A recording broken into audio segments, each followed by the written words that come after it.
Assalamualaikum warahmatullahi wabarakatuh. Yang saya hormati Ibu Maya Novitasari selaku dosen mata kuliah akuntansi keperlakuan. Perkenalkan, kami dari kelompok 3 akuntansi keperlakuan kelas 8B.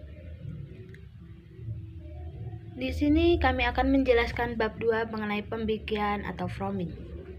Sebelumnya izinkan saya untuk mengenalkan anggota kelompok kami.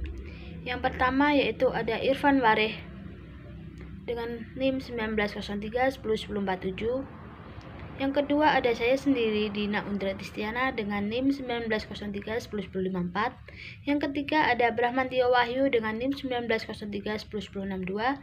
Yang keempat ada Farah Paradisa dengan NIM 1903-1066. Dan yang terakhir ada Alif Tamariski dengan NIM 1903-1073. Baiklah, untuk materi yang pertama akan dijelaskan oleh rekan saya. Untuk yang bertugas saya persilahkan.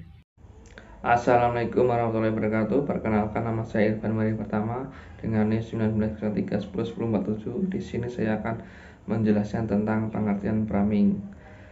Langsung saja kita ke materinya. Pengertian framing adalah pembingkaian framing secara cara penyajian informasi yang secara signifikan dapat mempengaruhi keputusan penggunanya menurut Kahneman dan Tversky tahun 1979. Pemaknaan dan penilaian penggunaan informasi tidak tergantung pada realitas atau fakta, tetapi bergantung pada bagaimana informasi itu disajikan. Pembingkaian merupakan salah satu penyebab terjadinya bias dalam pembuatan keputusan. Selanjutnya, pernyataan format framing. Seorang pembuat keputusan yang diberi informasi yang dibingkai secara positif, maka keputusan yang diambil cenderung risk averse, menghindar resiko. Sebaliknya, pembuat keputusan yang diberi informasi yang dibingkai secara negatif lebih cenderung akan risk taking, mencari resiko. Sekian dari saya.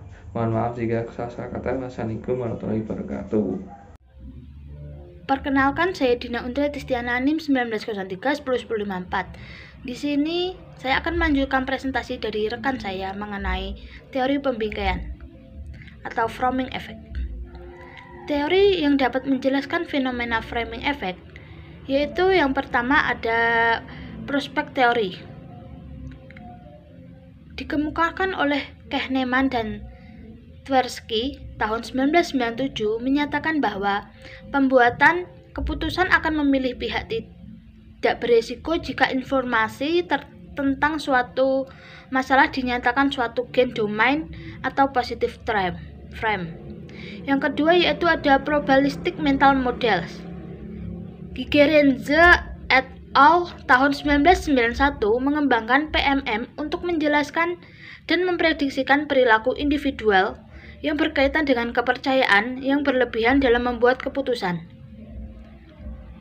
Bingkai masalah yang berbeda mengakibatkan pembuatan keputusan memandang secara berbeda terhadap masalah yang sama. Teori PMM berfokus pada problem, frame, dan problem domain yang relevan. Yang ketiga yaitu ada fusi track teori. Reinhardt dan Brainerd tahun 1990 mengembangkan fusi track teori atau FTT sebagai alternatif dalam menjelaskan pengaruh frame. FTT memprediksi bahwa individual lebih memilih untuk menyederhanakan penyajian informasi. Oleh karena itu, ketika kuantitatif tersedia, pembuat keputusan mengintisarikan pihak menjadi lebih atau kurang dibanding dengan pilihan lainnya. Itu tadi presentasi dari saya dan selanjutnya akan dijelaskan oleh rekan saya. Saya Farah Paradisa NIM 1903-1066. Di sini saya akan menjelaskan bagaimana menghindari efek pembingkaian atau framing. Ada beberapa cara meminimalkan efek framing, antara lain yaitu yang pertama, identifikasi reference point dan buat keputusan dari berbagai perspektif. Ketika mengambil keputusan yang penting, identifikasi reference point kalian.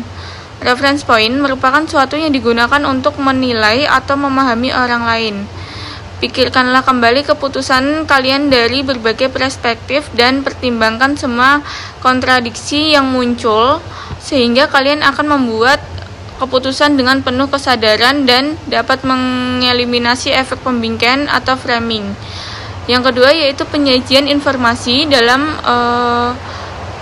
bentuk visual dibanding angka. Informasi yang disajikan dalam format sosial akan meminimalkan efek pembingkaian atau framing.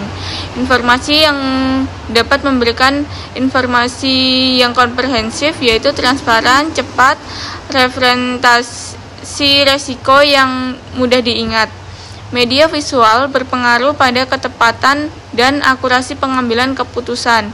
Reta Mero tahun 2012 menguji pengambilan keputusan oleh polisi dalam kasus identifikasi teroris. Hasil pengujian Reta Mero tahun 2012 menunjukkan bahwa partisipan mengambil keputusan yang lebih tepat meskipun diberi framing positif dan negatif. Jika informasi disajikan dalam bentuk format visual dibanding jika diberikan dalam bentuk format angka, partisipan akan juga lebih percaya diri keputusan dan rekomendasi yang dibuat jika informasi disajikan dalam format visual dibandingkan numerik. Sekian presentasi dari saya, selanjutnya akan dijelaskan oleh rekan saya. Baik, selanjutnya di sini saya akan menjelaskan mengenai riset empiris efek framing. Ada 3 riset empiris mengenai efek framing, yaitu yang pertama adalah Chang Chi-je, Shin Huyen, dan Rong Ruedu pada 2002 yang menguji efek framing pada konteks keputusan akuntansi manajemen. Yang kedua ada Ghosh and Margaret and Bolt pada 2006, yaitu menguji persepsi negosiator akan situasi akan mempengaruhi hasil negosiasi harga transfer.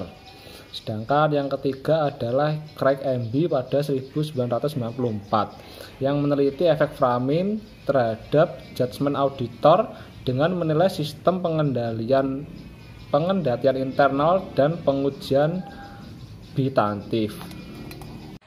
Assalamualaikum warahmatullahi wabarakatuh. Saya Tamar Rizky Kristianto 1903-1173 yang akan menjelaskan materi tentang riset empiris efek framing. Yang pertama, penelitian dari Chang Chi-je, Shin Huyen, dan Rong Ruedu tahun 2022. Penelitian ini bertujuan untuk menguji efek framing pada konteks keputusan akuntansi manajemen dan menguji kekuatan penjelas teori prospek, teori probabilistik mental model, dan teori fusi traits.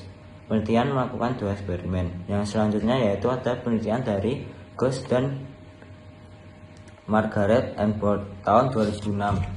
Penelitian ini penting bagi sebuah perusahaan untuk menguji persepsi negosiator atau situasi akan mempengaruhi hasil negosiasi harga transfer. Dan yang selanjutnya ada penelitian dari Craig MB.